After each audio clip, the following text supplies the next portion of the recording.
ಪೋಷಕರೇ, ನಿಮ್ಮ ಮಕ್ಕಳಿಗೆ 18 ವರ್ಷ ತುಂಬಿದೆಯಾ? ಮರೆಯದೆ ಈ ವಿಡಿಯೋ ನೋಡಿ. ಮಕ್ಕಳಿಗೆ 18 ವರ್ಷ ತುಂಬಿದಾಗ ಅವರು ಮೇಜರ್ ಆಗಿರುತ್ತಾರೆ.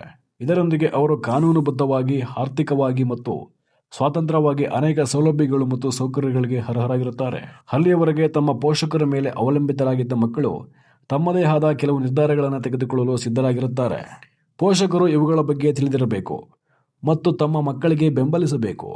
ಮಕ್ಕಳು 18 ವರ್ಷ ತುಂಬಿದಾಗ ಏನು ಮಾಡಬೇಕು? ಪೋಷಕರು ಯಾವ ಉಪಕ್ರಮಗಳನ್ನು ತೆಗೆದುಕೊಳ್ಳಬೇಕೆಂದು ಈ ವಿಡಿಯೋದಲ್ಲಿ ತಿಳಿಯಿರಿ.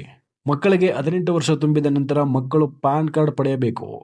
ಇತ್ತೀಚಿನ ದಿನಗಳಲ್ಲಿ ಎಲ್ಲರಿಗೂ ಪ್ಯಾನ್ ಕಾರ್ಡ್ ಅತ್ಯಗತ್ಯ. 18 ವರ್ಷ ತುಂಬಿದವರು ಕಾನೂನುಬದ್ಧವಾಗಿ ಹಣಕಾಸಿನ ವಹಿವಾಟುಗಳನ್ನು ಮಾಡಬಹುದು.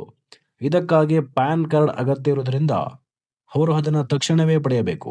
ಇದರೊಂದಿಗೆ ಅವರು ಮತದಾನಕ್ಕೆ ಅರ್ಜಿ ಸಲ್ಲಿಸಬೇಕು ಮತ್ತು ಕಾರ್ಡ್ ಪಡೆಯಬೇಕು. 18 ವರ್ಷ ತುಂಬಿದ ನಂತರ ಮಕ್ಕಳು ಪ್ರತ್ಯೇಕ ಬ್ಯಾಂಕ್ ಖಾತೆಯನ್ನು ಹೊಂದಿರಬೇಕು. ಮಕ್ಕಳು ಅಪ್ರಾಪ್ತ ವಯಸ್ಕರಿದ್ದಾಗ ಅವರು ತಮ್ಮ ಪೋಷಕರೊಂದಿಗೆ ಜಂಟಿ ಖಾತೆಯನ್ನು ಹೊಂದಿರುತ್ತಾರೆ. ಅವರು ವೈಯಕ್ತಿಕ ಉಳಿತಾಯ ಖಾತೆಯಾಗಿ ಪರಿವರ್ತಿಸಬೇಕು. ನೀವು ಅದರಲ್ಲಿ ಸ್ವಲ್ಪ ಮೊತ್ತವನ್ನು ಸ್ಥಿರ ಠೇವಣಿ ಮಾಡಿದರೆ ಅದು ಅವರ ಅತ್ಯಗತ್ಯಗಳಿಗೆ ಉಪಯುಕ್ತವಾಗುತ್ತದೆ.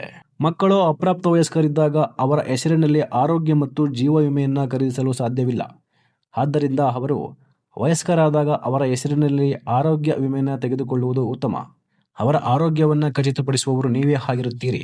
ಅವರಿಗೆ 18 ವರ್ಷ ತುಂಬುವ ಮೊದಲು ಹೂಡಿಕೆ ಮಾಡಲು ಕಲಿಸಿ. ನಿಮ್ಮ ಹೆಸರಿನಲ್ಲಿರುವ ಷೇರುಗಳನ್ನು ಅವರಿಗೆ ವರ್ಗಾಯಿಸಿ. ಇಲ್ಲದಿದ್ದರೆ ಕಡಿಮೆ ಅಪಾಯಕಾರಿಯಾದ ಮ್ಯೂಚುವಲ್ ಫಂಡ್ಗಳಲ್ಲಿ ಹೇಗೆ ಹೂಡಿಕೆ ಮಾಡಬೇಕೆಂದು ಅವರಿಗೆ ತೋರಿಸಿ. ಇದು ಅವರಿಗೆ ಚಿಕ್ಕ ವಯಸ್ಸಿನಲ್ಲಿಯೇ ಉಳಿತಾಯ ಮತ್ತು ಹಣಕಾಸು ಅರ್ಥ ಮಾಡಿಕೊಳ್ಳಲು ಸಹಾಯ ಮಾಡುತ್ತದೆ.